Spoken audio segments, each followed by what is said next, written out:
नमस्ते, जय मिथिला, जय मैथिली। मैं एक होली गीत गा रहा हूँ।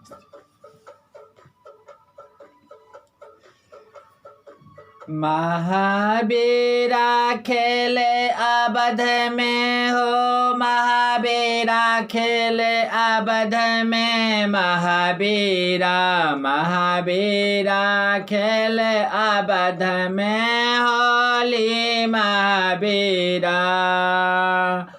खेलते खेलते अयोध्या गेला, अयोध्या में राम संग खेले हो, अयोध्या में राम संग खेले महावीरा।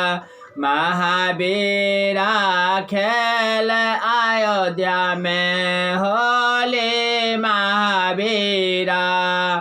महावीरा हो, महावीरा हो, महावीरा हो, महावीरा हो, महावीरा।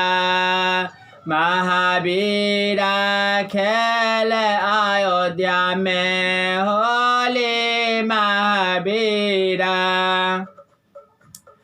किनका के हाथ कनक पिचकारी, किनका के हाथ अबीर हो, किनका के हाथ अबीर।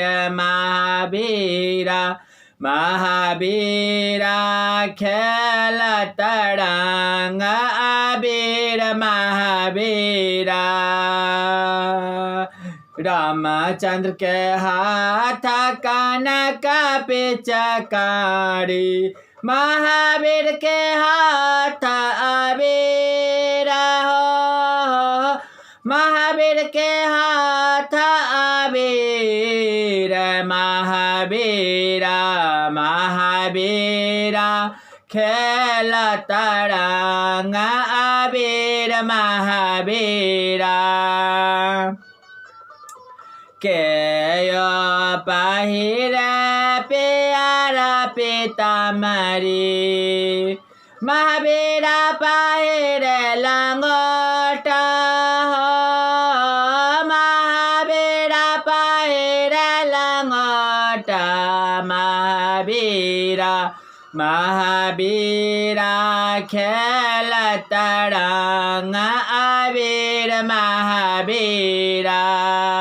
महावीरा खेल तरंग अबीर महावीरा। महावीरा हो, महावीरा हो, महावीरा हो, महावीरा हो, महावीरा।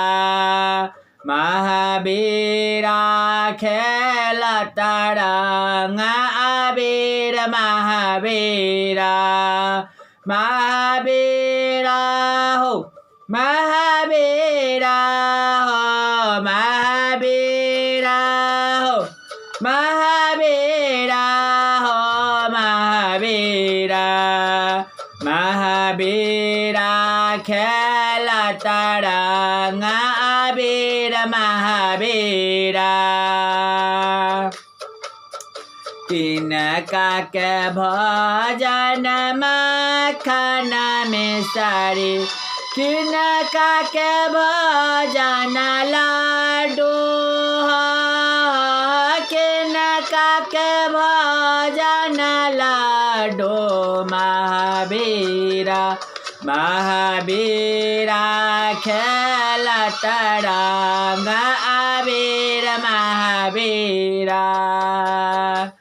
रामचंद्र के भोजन मक्खन मिश्री, महावीर के भोजन लाडू, महावीर के भोजन लाडू।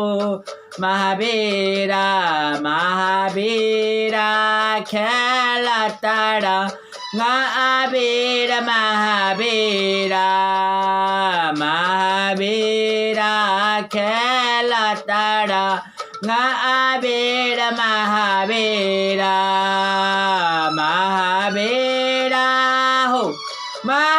महावीरा हो महावीरा महावीरा खेल टाढा महावीर महावीर